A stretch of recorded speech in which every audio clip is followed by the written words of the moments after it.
जरासन्धଙ୍କ द्वंद्व युद्धरे दुईଙ୍କ गदा घात प्रतिघात चूर्णीभूत होइछि। दुहे लड़िछन्ति 27 दिन काल।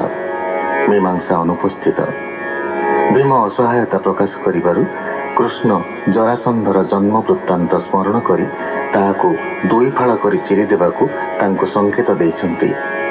भीम जरासन्धकु दुई फाळ करी फाड़ी देबारु से निहत होइछि। कृष्ण बंदी राजांकु मुक्त करिछन्ति।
महापुराणे पारमहंस्यां संहितायां दशमस्कन्धे कृष्णदियागमने अष्टसप्ततितमोऽध्यायः।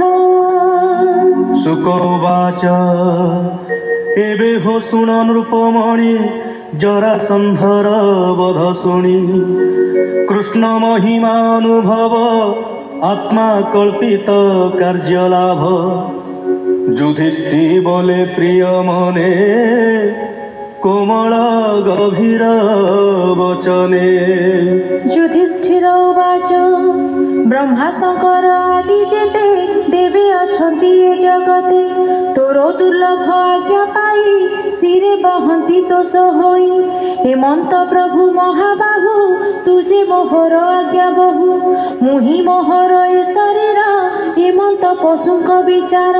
ଏ ତୋର ମାୟାର ବିକାର କେ ଜାଣିପାରେ ଦାମୋଦର। ବୋଲନ୍ତି ସୁକ ମହାଜତି ଶୁଣ ରାଜନ କୁରୁପତି। ଧର୍ମନନ୍ଦନ ଯଜ୍ଞ କାଳେ କହି ଗୋବିନ୍ଦ ପାଦ ତଳେ। ସଙ୍ଗତେ ଘେନି ନର ହରି ମୃତ୍ୟୁଜ ଚାରି ବେଦୁବରୀ।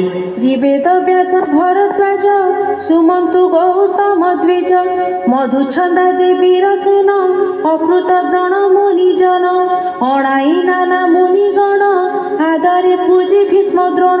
କୃପ ସହିତେ କୁରୁନାଥ ସଙ୍ଗେ ଘେନାଇ ପୁତ୍ର ସତ। ବିଦୁର ଆଦି ବନ୍ଧୁ ଯେତେ ମିଳିଲେ ଆଖଣ୍ଡଳ ପ୍ରସ୍ଥେ। ବ୍ରାହ୍ମଣ ଆଦି ଚାରି ବର୍ଣ୍ଣ ଯଜ୍ଞ ଉତ୍ସବେ ଆଗମନ। ଭୂମିରେ ଯେତେ ନୃପଗଣ ଯଜ୍ଞ ମଙ୍ଗଳେ ନିମନ୍ତ୍ରଣ। ପ୍ରକୃତି ସଙ୍ଗତେ ମିଳିଲେ ଧର୍ମନନ୍ଦନ ଯଜ୍ଞ କାଳେ। ଶଙ୍ଖେ ଉଦକ କୁଶକରେ ବିପ୍ରେ ବରିଲେ ମନ୍ତ୍ର ସ୍ୱରେ। ସର୍ବ ସୁବର୍ଣ୍ଣ ପରିଚ୍ଛଦ କେ କହୁ ଯଜ୍ଞର ସମ୍ପଦ। ପୂର୍ବେ ବରୁଣ ଯଜ୍ଞ ଯେହ୍ନେ ଧରଣୀ ପୁରିଲା ସୁବର୍ଣ୍ଣେ। ବାସବ ଆଦି ଦିଗପାଳେ ଭବ ବିରଞ୍ଚି ସିଦ୍ଧ ବେଳେ। ଧର୍ମନନ୍ଦନ ଯଜ୍ଞେ ଆସି ସମ୍ପଦ ଦେଖି ପରଶଂସେ। କୃଷ୍ଣ ଭକତ ଯେତେ ନର କିବା ସମ୍ପଦ ତାଙ୍କୁ ଦୂର। ନାନା ସମ୍ପଦ ସୁଖ ସୀମା ଏ ସର୍ବ କୃଷ୍ଣର ମହିମା। ରାଜାର ପୁରୋହିତ ଯେତେ ଶୁଦ୍ଧ ଶରୀରେ ବେଦ ମତେ। ଯଜ୍ଞ ଆରମ୍ଭ ପୂର୍ବ ଦିନେ ଧର୍ମନନ୍ଦନ ଶୁଦ୍ଧ ମନେ। ଯାଜ୍ଞିକ ସଭାସଦ ଆଦି ପାଦ ପୂଜନେ ଅର୍ଘ୍ୟ ବିଧି। ଘେନି ମିଳିଲେ ସଭା ତଳେ ବନ୍ଧୁ ବାନ୍ଧବ ଭ୍ରାତ ମେଳେ। ଧର୍ମନନ୍ଦନ ସଭା ଚାହିଁ ହୃଦୟ ମଧ୍ୟେ ବିଚାରଇ। हे अर्घ्य देवी काहा पादे भाळई संशय विषादे। मुहूर्ते रही दृढ़ भाव ता देखी बोले सहदेव। कर अंजलि सिरे देई कहे राजन मुख चाही।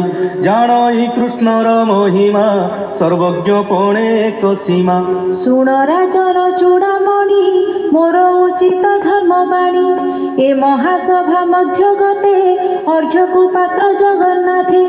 ଦେଖ ଏ କୃଷ୍ଣର ଚରଣ ଅନାଦି ପରମ କାରଣ। ଯେ ହରି ସର୍ବଦେବମୟେ ସର୍ବେ ଅଛନ୍ତି ଏହା ଦେହେ। हे कृष्ण देश काल पात्र धन जीवन वेद मंत्र। यज्ञ पुरुष एहु हरि एहार देहे विश्वपुरी।